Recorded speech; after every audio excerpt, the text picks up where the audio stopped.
Hello, hello everyone. This is Dimensions with D. I am your host, D'Angelo, and you're listening to The War at the University of Memphis.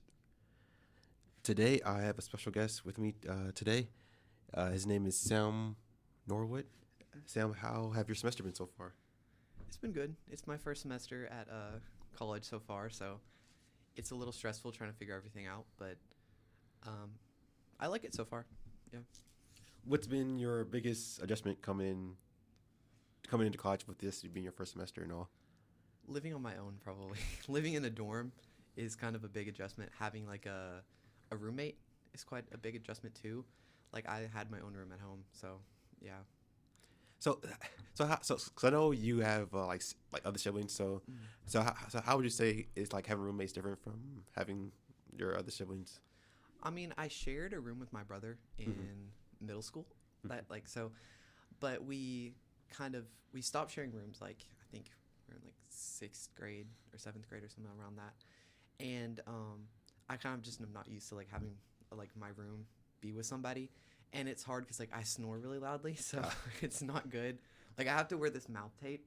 It has a hole on it too, so like I don't know. It's very awkward though, but it's still fun to like have somebody to talk to, and you become friends with your roommate too. So that's good. mm. Has there been has there ever been like a moment that stood out to you? I guess at this point that is like I guess it could be good or bad that made you realize like this is like different than I guess college, not college, but high school. Like Yeah, with you being like independent, more independent now. I guess having to try to get home. Like I mean, I live 30 minutes away, Mm-hmm. and having to try to get home and trying to still maintain the connection with my family and like with because I have pets back home too actually that I have to take care of. I have fish, so like I got to take care of them still, so I have to go home periodically to like go take care of them and stuff, and like just trying to I guess maintain that connection. It's not the same as high school with like having you live with your family, so like Yeah. you eat dinner with them, you do stuff with them all the time, and when you're in college you have to make the conscious effort to do it. So you mentioned having goldfish. How many goldfish do you have? I have I have a lot of fish actually. I have I have like a few. I used to have some frogs, but like aquatic frogs. Um, they died unfortunately though.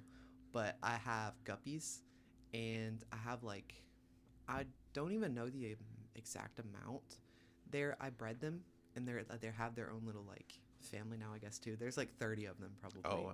and I have a tiny catfish too called corridoras. Um, and have some tetras. So yeah, I really love fish. That's why I'm a biology. I love Oh okay. biology. Okay. Yeah. So what do you plan to do with like your major and everything? Do you know?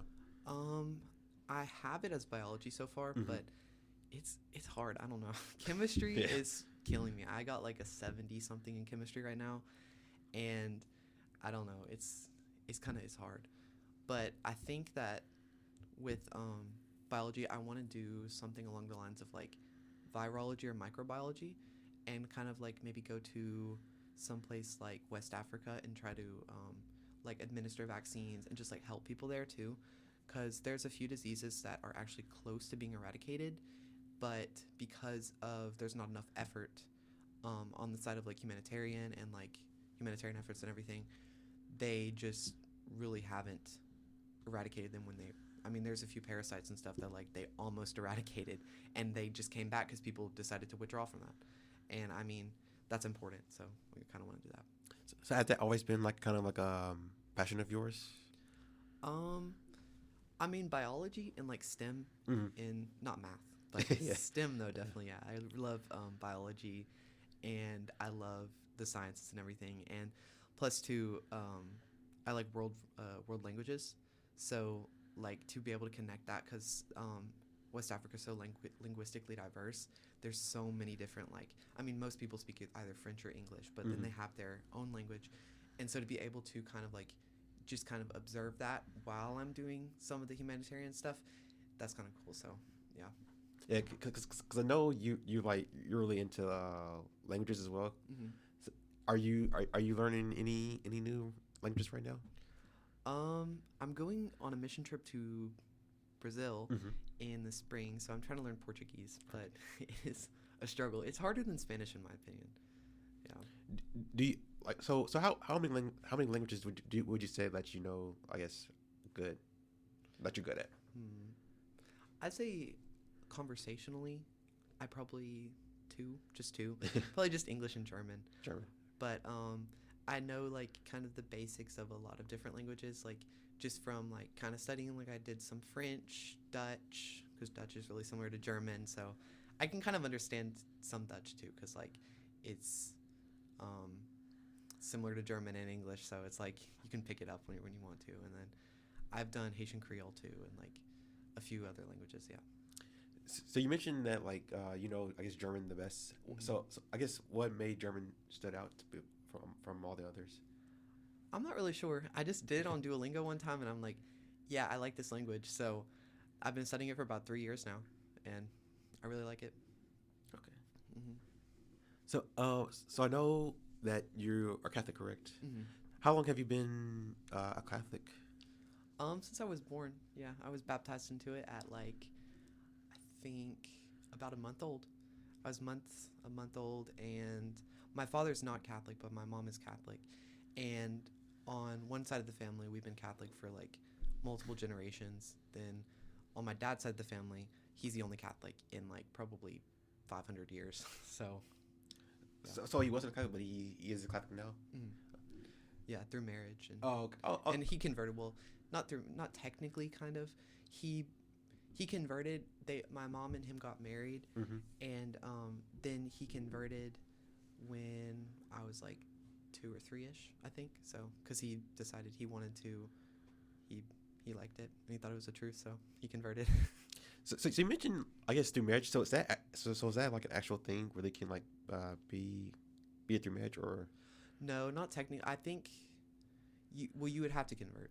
I mean, Okay. you don't have to convert if you marry somebody that's Catholic, Mm-hmm. but like if you want to be Catholic and you're like marrying a Catholic, you would have to be. It's different than like another like an ethnic religion where you kind of inherit the religion through your parents or you inherit it. It's a conscious choice you have to make, basically. Yeah. So it's like if you marry someone who is Catholic, you have to kind of convert. You don't have to if you don't want to know. Oh, okay. Okay. But it's yeah, I didn't explain that the best way. You don't have to, but a lot of times people do because of their children or because through seeing their spouse Mm-hmm. be Catholic, they see maybe like something in that they're like, maybe I should give it a try, or they see that like maybe this is something that's beautiful. Maybe I want to be Catholic. So yeah. How long is like the, I guess, like the being converted? You know how long that process is? Um, so first you would have to go to, you could go to, it would start with like interest, basically. Like Mm-hmm. if you're interested in it, you go to mass sometimes if you want to, you watch YouTube videos, you read books, you get into the Bible more, you start studying like the Catechism of the Catholic Church, and and then from there you can go ask a priest some questions, or you can start attending the OCIA. It used to be called RCIA, Mm-hmm. Rite of Rite of Christian Initiation for adults or something like that. I don't know, but now it is OCIA, and it takes about a year for you to, because through that you basically attend classes every week. You get more into like Catholic culture and the festivals and things, and you get more into like the faith, and you basically it's just a conscious decision. You can drop out of OCIA if you decide you don't want to do it. Mm-hmm. It's not like forced or anything like. Yeah. But normally you have to go through that process, and then at Easter Vigil, the mass before Easter, that's when all the converts from one church get together and they get like if they weren't baptized before, they would get baptized. They get confirmed. They receive first communion, first confession. Well, not first confession because if they got baptized, then they don't have to receive first confession because to receive first communion, because it's, I don't know, the sins get washed away. But yeah, it's like about a year process. That's just a long way of saying it. So it's basically just like over a course of like 1 year. Mm. Okay. And some people, it might take them 5 years, 20 years, because it depends on like it starts with that initial interest, Okay. and then You have to be consistent with it. yeah, they have to take the leap, I guess, to go to OCIA. Yeah. Okay. So I know you said you were kind of like raised and brought up in Catholic. So do you know what age do you know that you started to start to be more into it yourself? Um, Probably about 10th grade, I think. 10th grade is when I really got serious about it. Or I would say ninth or 10th grade ish, somewhere about that. Because it was just this, like, feeling like, I don't know, like, I, you kind of practice it when you're younger Mm-hmm. and you have your family, like, you have your family and everything.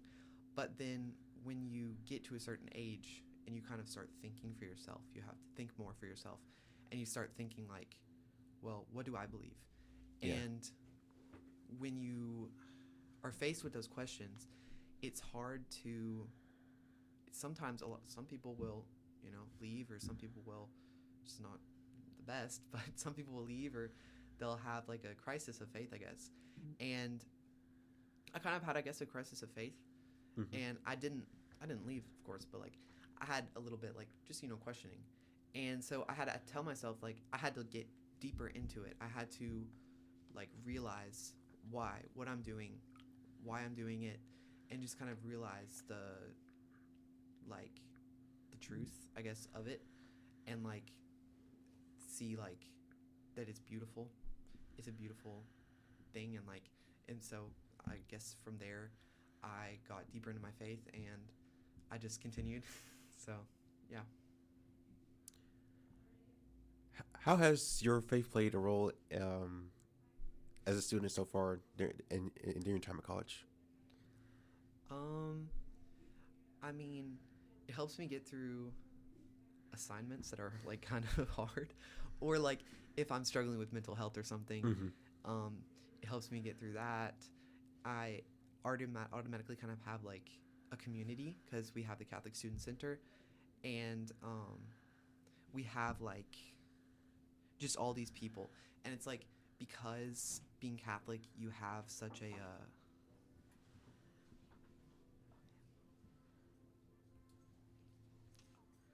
sorry.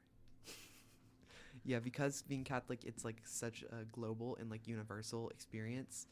You can go to mass in Papua New Guinea, and it's the same as the one here on Sunday. You can go to mass in South Africa. It's the same, and like everywhere in the world. So like the teachings are all the same. Everything's the same. So even if you get plopped up and um, you get plopped into like a new situation, it's easy to kind of like gravitate towards that. You have this community already built in, and these people that you already know, and people who share similar beliefs, and people who share the same like festivals, such as like Dia de los Muertos, like stuff like Our Lady of Guadalupe and things like that, and like all the different things they have, all the stuff. So it's kind of like this culture that anywhere you go, it's the same. So Was it kind of surprising for you to find that there are, I guess, so many uh, students, I guess I would say, who share your same beliefs? I guess I didn't realize that there was going to be this many. Yeah, like especially daily mass. Yeah. There's like 15 people that go every day, and like normally that's just the people that can make it. Mm-hmm. And like normally, I mean, 40 something people could come if their schedules align with it. Like there's a lot of people that share the thing. It's quite crazy, actually. Um, I knew that there was going to be like a big community here, but I just didn't realize it was going to be that nice, I guess. Many people, so many people. Yeah. Do you think that faith and student life can coexist naturally on campus, or do you think it takes more of an effort to have that balance? It does take a lot of effort to, I mean, but they can correlate um, pretty nicely. I mean, just having your faith be with you during college makes you more joyful. It makes you a happier person. I mean, I went to kind of like my first party on Halloween, and I mean, I just saw people like kind of like people were partying, people were having fun and stuff, but like they just seemed kind of like, I don't know, empty. And at the same time too, like people would be on the curb and they would be crying and like people would be barfing everywhere and like they just didn't seem happy. And like I think when I compare it to like whenever I go to like a Catholic Student Center event or something, Yeah. people there are like happy. They're actually like joyful. There's some drama, yeah, but like Oh, really? there's stuff that happens and people but they work through it and like people are a lot happier, I feel like. And it's just this like kind of you through the faith and then through your faith, you kind of I feel like you have a better experience in college. I feel like because it's like you're just genuinely happier. And it's, yeah. Now you mentioned a party you went to. So was that your first party? Yes. It's my first time, I think, actually seeing somebody drunk. That was weird. What, I don't know. what party was it? I don't know the name of it's the Jewish fraternity on campus. The Zeta something. Oh, is it the ZBT? Was it Yeah, like ZBT. the ZBT terror? Mm. Yeah. How did you find out about that? It was through some people from the Catholic Student Center. Oh, okay. I went with them. So I wasn't there alone. And I didn't have to kind of like deal with the kind of everybody, you know, like being kind of drunk and everything. You're like, or like people smoking weed and things like that. Like, I don't know. I thought it was a unique experience. It was fun, but I think it was nice to be there with people that shared the same values as me. So like, there's no peer pressure. There's no, I don't know, no anybody really telling me what to do or something like that. Yeah. Did you dress up? I did not actually. I had a chef's hat and like a French flag, but it's because we did a murder mystery at the Catholic Student Center. And wait, were you there actually? No, I don't think I was there. I think I saw the pictures because they put them in the phone circle. Mm-hmm. So I think I saw pictures of that. Yeah, it was this. We had this whole big thing, and we had our roles and stuff. So I was like a French chef, and the whole time I was doing a French accent, and like it was like, but I bought a costume through there, and then when Halloween came, I was doing homework, and then they invited me to the party, and I was like, I don't have time to put on the costume, and I didn't want to do it, so I just got the hat and the flag, and I just carried it around. So was this kind of like was that party kind of like your first kind of I guess I would say event outside of like the Tiger Catholic? Yeah, it was. Well, I've been to other events, Oh, okay. but most of them are like kind of like meetings with people, or like I'm part of this one club called SOAR. It's the Student Organization of Religious Exploration. They just go through. It's part of the religious studies minor. Oh, or okay. Major, yeah, minor, major, kind of like that area, and they go to different things. Like we went to a Jewish synagogue.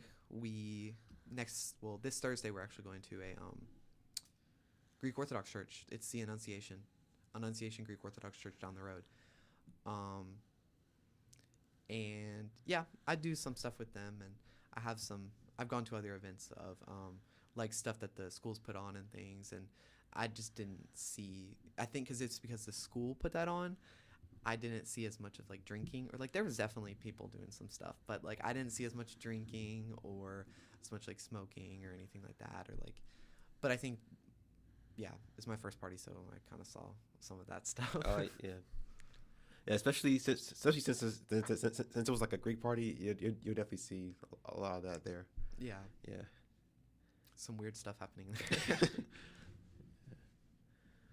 So I know college can be overwhelming at times. I know for a fact. So how do you yourself manage stress or keep yourself grounded? I guess through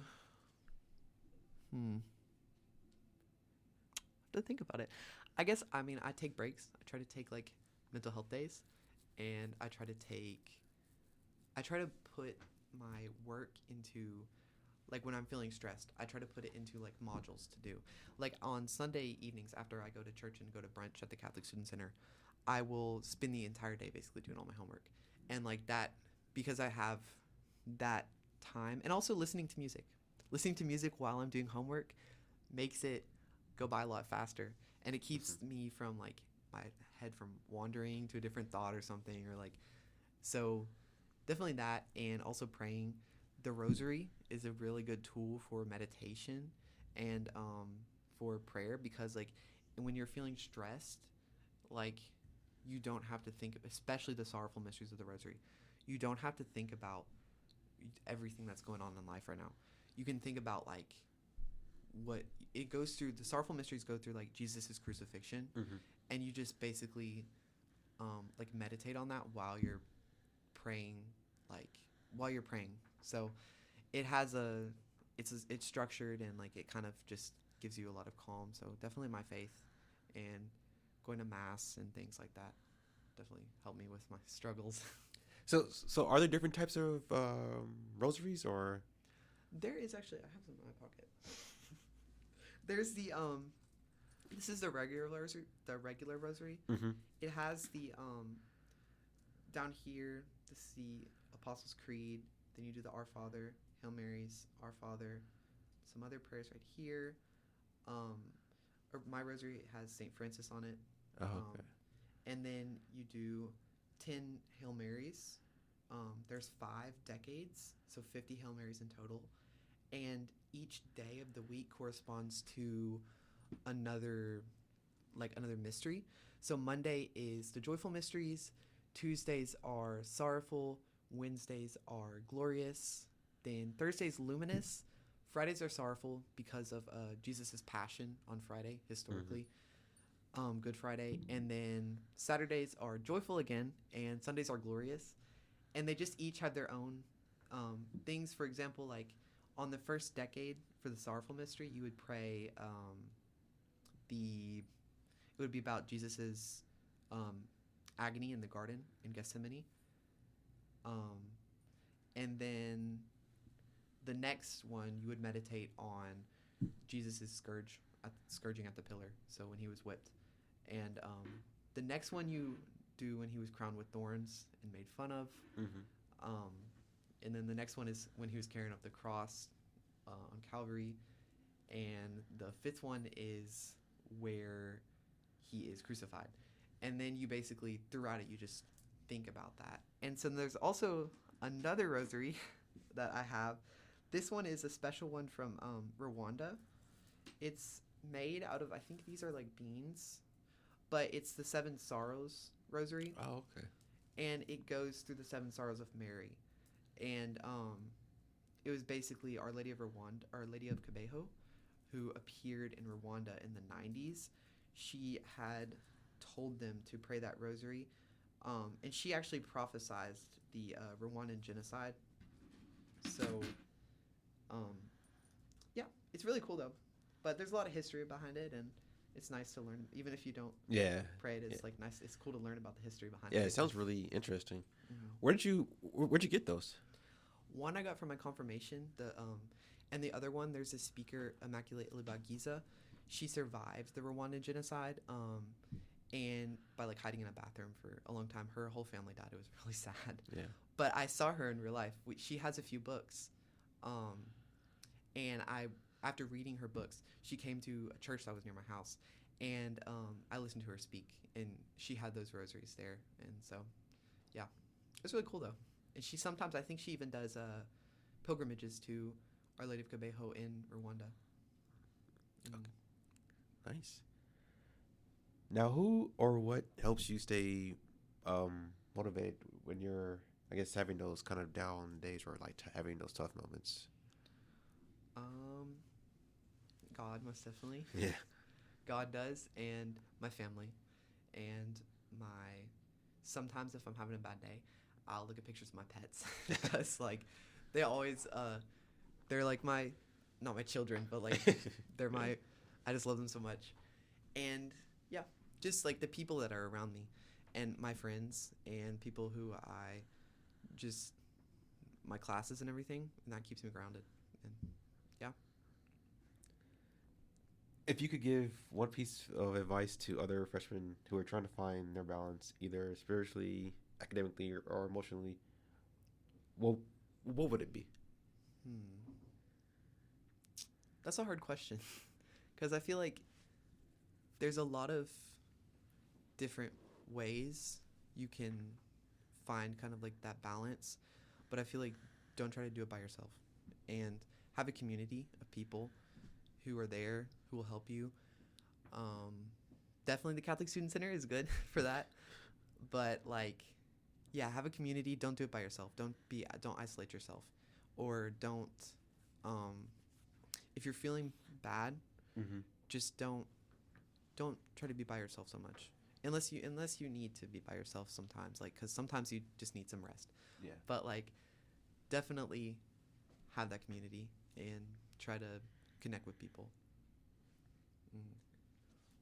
What is one thing that that people will be surprised to know about you that like that's not, I guess, really that open. Mm, I don't know. That's interesting. uh, I think I'm a good cook. Oh I'm pretty really? sure. Yeah, I like to make food from different cultures. I make I make good pico de gallo, and I love making food from West Africa, and also some of the food that comes from like the Arab trade into like Tanzania and stuff. I like making that because they have good spices. How did you like? Because have you ever been to those places? No, I So have not. so how do you is it just looking it up on the internet and recipes and Yeah, it's just kind of I will ask ChatGPT oh, to tell me how okay. to make Yeah. something, and then like it will, and then I'll do it like blind from there. Like I'll tell it like, can you give me a recipe from like Namibia, and I made a kalulu peixe from Namibia, and I just kind of made it like just like without looking at a picture. So I would get the ingredients, it would tell me how to do it, and then afterwards I'd be like, yeah, I think I did it right, but yeah, I think I did it right. I think I'll mess it up a little bit. You know, it's not authentic, but it's like my own twist on them. So who who would you say is like the better cook like between you and your other siblings? hmm, definitely my sister. It's not me. I'm like I mean she's a messy cook actually, but I mean well actually I would say I'm pretty messy, but like I clean up after myself. She does not clean up after herself like when she needs to. I mean, yeah, she does, but like she'll leave it to other people. Yeah. So if you're listening, don't be bothered by that, Claire.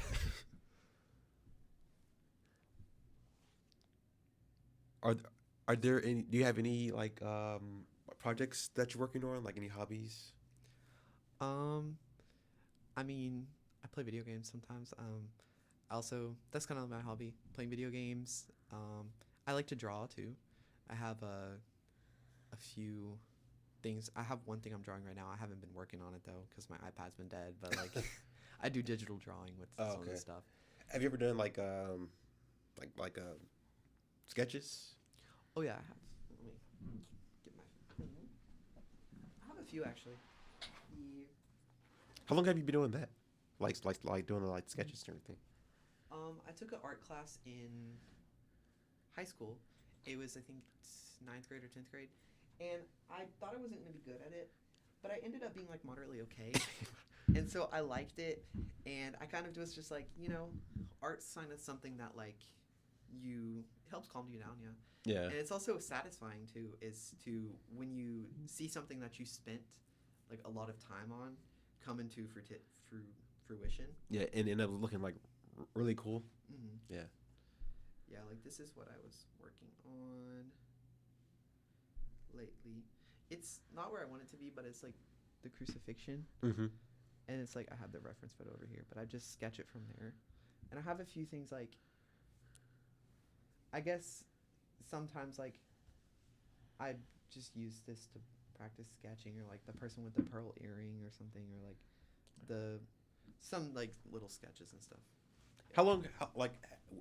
Is it just like freestyle, or like how long were you kind of like, I guess, like practicing to get that far? Um, it just kind of came with like, I think I'm good at I think I'm good at identifying the shapes Oh, of okay. like kind of where it was, so it kind of came a little more naturally. But also when learning techniques, Mm-hmm. being in that art class definitely taught me a lot of techniques, how to do stuff. So it mostly came from that, I think. But I really enjoy it though. So it's if definitely if you're something you're passionate about and you put a lot of effort into it, then like it's gonna turn out well. Well, it might not always turn out well, but at least you're gonna like it though. But Yeah. you know. Okay, so for my last question for you, it's What is your Waffle House order? Hmm. I went to Waffle House the other week actually. Oh, really? That was the first time I've gone in like probably like 10 years. And I think I got waffles with fruit and syrup or something. Yeah, waffles with fruit and syrup. And then I got apple juice and coffee. So, yeah. Was it just like plain waffle? I think it Yeah, I think it was just plain waffle. I don't think it had anything in it. So really just like is so really just had like plain waffle and syrup. Yeah. Did you say you had some fruit with it? Yeah, like it had this option you could put like fruit on the top, I think. Like it was just like it's like extra $2 or something like that. Yeah. Okay. Well, Sam, I'd like to thank you for taking time and doing this with me, and so that concludes this episode of Dimensions with D, and I will see you on the next time.